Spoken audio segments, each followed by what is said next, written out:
Mais il est où le corps de papa? À Martigues, à la chambre funéraire. Et ma femme, elle est où? À Martigues, je te dis, avec Mario. Je croyais qu'il avait plus son permis, Mario. C'est sa copine qui conduit. Quelle copine? Mathilda, une fille qu'il connaît. Oh, elle est très gentille. Hein. Alors, rien de sérieux, mais elle m'a demandé de lui prêter ma voiture, mais j'avais pas refusé. Hein. Donc, les 6 derniers mois, s'il n'était pas là, c'est parce qu'il était en prison. Il était en prison, c'est ça? Qu'est-ce qu'il a fait pour prendre 6 mois de prison? Il a pris 1 an, mais maman a réussi à le faire sortir au bout de 6 mois. Pourquoi vous ne m'avez pas informé? Je sais pas, Pierre, c'est comme ça. Vous vous rendez compte de la violence de votre comportement? Oh, n'exagère pas, on n'a pas voulu te déranger, c'est tout. Mon frère va en prison et vous ne vouliez pas me déranger. Et toi, tu me racontes qu'il habite un camping-car sur un parking. Et lui, il me raconte qu'il a le cancer de la prostate. On a genre un délire. Ah, ce qui est pas bon, tu l'as toujours caché, Pierre, c'est comme ça, hein. Vous aviez peur de quoi? Vous me prenez pour un imbécile? Faudrait savoir, hein. Faut pas te prendre la tête. Alors on te prend pas la tête. C'est maman qui décidait de ce qu'il fallait te dire ou pas te dire. C'est tout. Ah, te voilà, toi. Tu es seule? Elle est où, ma femme? À Martigues. Mais ne t'inquiète pas, elle est avec Mathilda. Elle l'a ramenée tout à l'heure. Elle avait envie de visiter la région. Mario, raconte-moi exactement pourquoi tu as fait 6 mois de prison.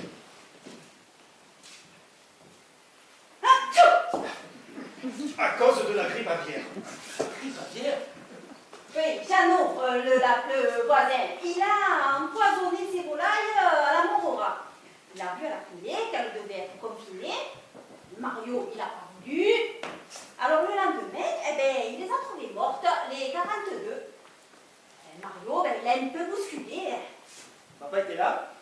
Papa, qu'est-ce que tu voulais qu'il fasse? Et vous avez porté plainte? Non, maman, elle n'était pas d'accord.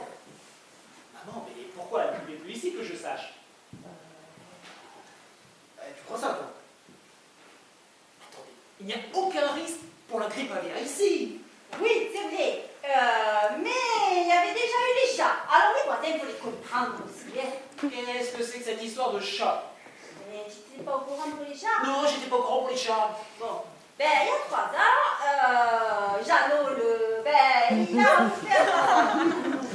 offert à Marguerite le chat. Elle lui a fait une portée. Et ben, il n'a pas osé les supprimer. Je ne suis pas un assassin, moi. J'arrive pas à les tuer, les bêtes. Jeannot, il me faisait des réflexions. Moi, ça m'a pas plu. Quel genre de réflexion? Rapport à la chatte, que je ferais mieux de trouver une femme sérieuse, et tout ça, quoi. De quoi je me mêle? Finalement, on a trouvé un arrangement. Et ouais, on a trouvé un arrangement.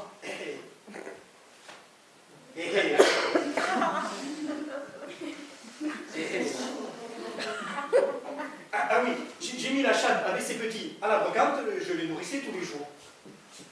Et puis après, il y a eu la coiffeuse qui s'est plainte. Elle disait que la chatte, ça attire le matou. Et le matou, ça sent mauvais.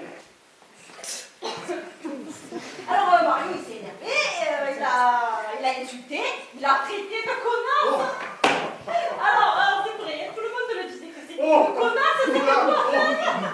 Oh, ça, c'est une connasse, hein.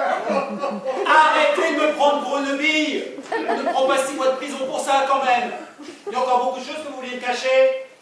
Si tu veux qu'on te cache, Pierre. Allez, Mario, crache.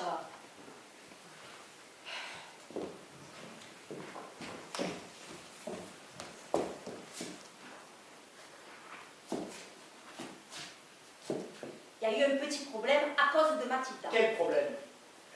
La copine, elle a eu des soucis avec la toxicomanie. On était sur le parking, au supermarché, elle se roulait un joint. La police est arrivée. Mathilda a jeté la boulette de chiffre dans un camping-car. J'ai dit que c'était à moi et je me suis sauvé. Ah, voilà le fameux camping-car. Qu'est-ce qu'elle faisait, Mathilda, dans un camping-car? Du tourisme. Et là, elle va beaucoup mieux. Elle a arrêté la drogue. Elle est en train d'arrêter le reste. Elle a eu des soucis dans sa vie. Ça arrive, non? Te voilà. Oui. Et Mathilda? Elle a entamé la pollution de sa voiture. Ah, excusez-moi, Pierre. Je vais lui faire un bisou et je reviens.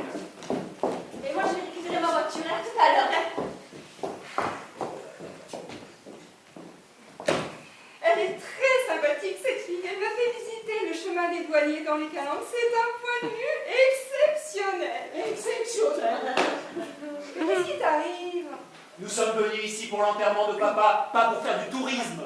En 25 ans, tu ne m'as jamais offert un café au bord de la mer. Oh, je n'ai que ça à faire. Eh bien voilà, j'ai pris un café avec ton frère et sa copine à Martigues. Ensuite, elle m'a fait visiter la région. C'est pas un drame, non? Tu appelles ça une copine? Mais qu'est-ce que c'est que toutes ces questions? Je viens de passer un moment magique et tu veux tout gâcher. J'étais assise au petit port. Il y a une mouette qui est venue se poser près de moi. Tu n'as jamais entendu le cri d'une mouette? On avait l'impression d'attendre un bébé. J'avais l'impression qu'elle me parlait. C'était magique. Tu vas dans un bar avec une cagole et un ivrogne et tu trouves ça magique. Calme-toi, calme-toi, j'ai une bonne nouvelle. Quelle bonne nouvelle. J'ai trouvé notre résidence secondaire. Quoi? Ici. Les dépendances sont sec, on peut les refaire. En plus, la vue est exceptionnelle, elle est magnifique, cette calanque. La ville est à 5 minutes. Depuis le temps que je cherche une résidence secondaire, tu ne peux pas t'imaginer comme je suis heureuse. Nous n'avons encore rien décidé. Et ton frère proposait de reprendre le petit cabanon au bout du chemin. Il surveillera la propriété. Je ne veux rien avoir à faire à mon frère. Pourquoi? Quand vas-tu te décider à redescendre sur terre? Calme-toi, mon chéri, calme-toi, je vais faire des spaghettis. Oui. Mais je rêve, tu as fait des courses. Au supermarché. Tu fais des courses au supermarché? Comment tu fais? Mario avait un truc à réparer dans le trajet de son ami. J'ai attendu dans la voiture sur le parking. Tu as attendu dans la voiture sur le parking. Eh ben oui. Au bout d'un moment, je ne savais plus quoi faire. Alors, je suis descendue de voiture, j'ai pris un caddie en aluminium et j'ai fait des courses, c'est tout. Remarque, ce n'était pas facile, je ne savais pas quoi acheter. Tu as acheté des spaghettis. Oui.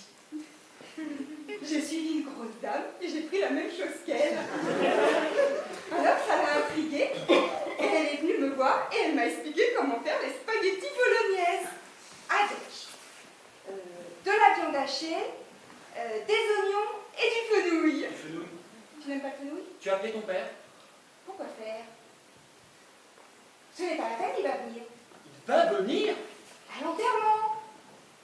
Tu peux le rappeler, s'il te plaît? Pourquoi faire? Rappelle-le. Pourquoi faire? Décommande-le. Mais pourquoi, Pierre? Papa est ravi de Tu es pouvoir- d'une naïveté, mais c'est inouï. Essaie d'être gentil, Pierre. Les enfants ne sont pas là et je me suis jamais sentie aussi libre. Je ne sais pas si c'est l'air de la mer, mais je me sens... Hortense, ce n'est pas le moment. Qu'est-ce que c'est que ce cinéma que tu me fais depuis quelques jours? J'essaie juste d'exister. J'ai vu ça avec mon psy, il faut que je me force à exister. Tu fais ce que tu veux avec ton psy, mais ce n'est pas dans la culture. Ah, parce que tu as une culture maintenant. Le petit Pierre qui arrive de sa province tout seul, dans sa chambre de bonne, avec sa bite et son couteau. Ne sois pas vulgaire, s'il te plaît. C'est toi qui m'as appris cette expression. Je la retire. La bite et le couteau, rien que d'y penser. Un peu. Mais qu'est-ce qui t'arrive? Laisse-moi tranquille.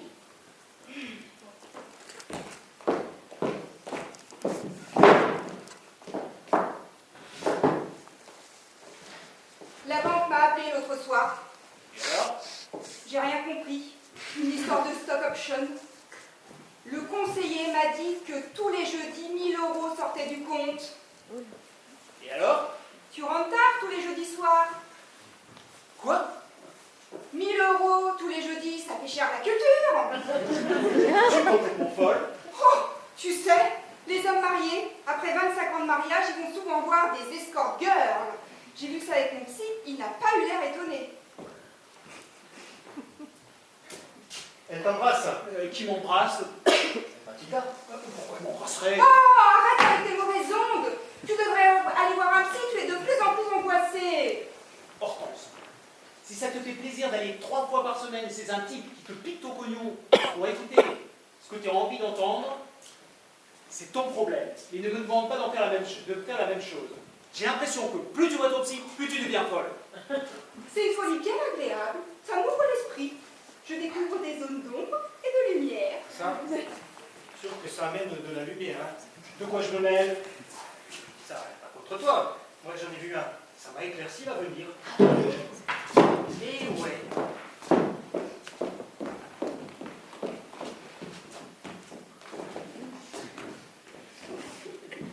Rodion, Lacagnin. Tu es face à face ou allongé? Oh, on est assis, on parle. Cela fait longtemps que tu as commencé. 6 mois. Tu dois être en plein transfert. Oui, ils m'ont transféré. Et qu'est-ce qui t'a décidé? J'avais pas trop le choix. Ils m'ont laissé sortir avec l'obligation de soins. Sortir d'où? De l'hôpital. T'étais malade? Mario a eu un cancer. Prostate, couille gauche, je crois. Regarde-moi avec le petit. C'est psychique, ce genre de choses. Allô? Ah, et... c'est ton père.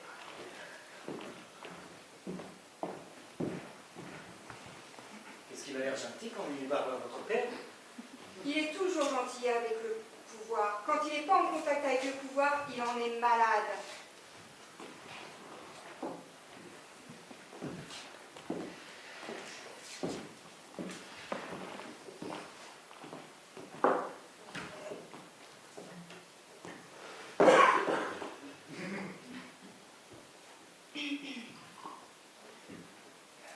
Il était lourd ton cancer? Oh non. Tu as fait de la chimio? Non, rien que les cachets. Pierre ne veut pas garder la maison. J'en étais sûr. C'est pas un scoop, on le dérange. Tu crois que Carmela peut le faire changer la vie? Si elle y trouve son intérêt, elle fera quelque chose. Je me sens tellement bien ici. Il y a une espèce de sincérité. Sincérité. Oui, cette toile cirée, toutes ces odeurs, cette vue, ce carrelage, ces planches, tout ça, ça n'a pas de prix. Tant pis, je rachète, je me lâche. J'ai croisé maman à l'arrêt de bus. Bonjour madame. Bonjour les enfants. Bonjour maman. C'est un grand malheur. Merci ma fille, merci. Je vous présente mes condoléances, Merci madame. ma fille, merci.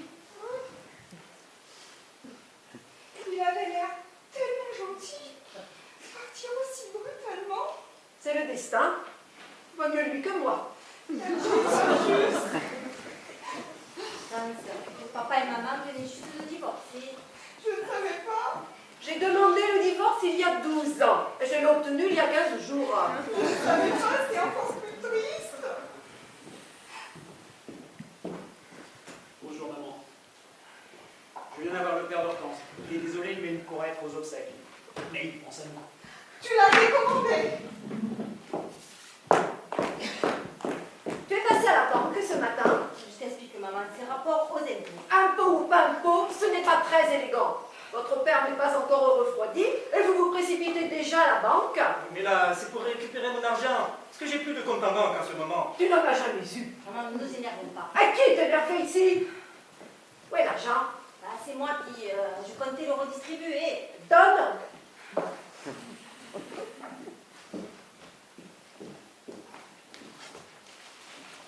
Tiens, il y a 18 000 euros. Je sais, Et là-dessus, il y a 4 300 pour moi. je sais.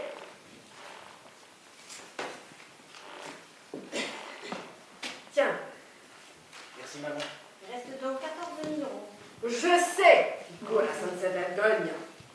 Maman, t'inquiète pas, tu rentres pas comme tout le monde, hein. Quel pas? Mais maman, Mais quoi? papa et toi, papa il est mort, il va bien falloir aller chez le notaire, non? Oui, c'est prévu. Et lors du divorce, vous avez bien fait une séparation de biens? Quoi je me mêle là? Je compte revenir ici. La question n'est pas d'actualité. Je suis très bien en ville. Vous allez bien pouvoir trouver une solution pour garder cette maison, n'est-ce pas, Pierre? Nous verrons cela avec le notaire. Merci, Pierre. Cette maison est magnifique. Et c'est ce que disaient les promoteurs. Et c'est pour ça qu'ils voulaient faire un hôtel. Mais avec le littoral, c'est interdit. Quelle horreur! Un hôtel! Il faut garder son cachet.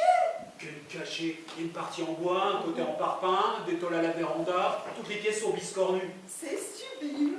Qu'est-ce qui est sublime? Si elle a envie de dire que c'est sublime, laisse-la dire que c'est sublime, c'est ses yeux, c'est pas les tiens.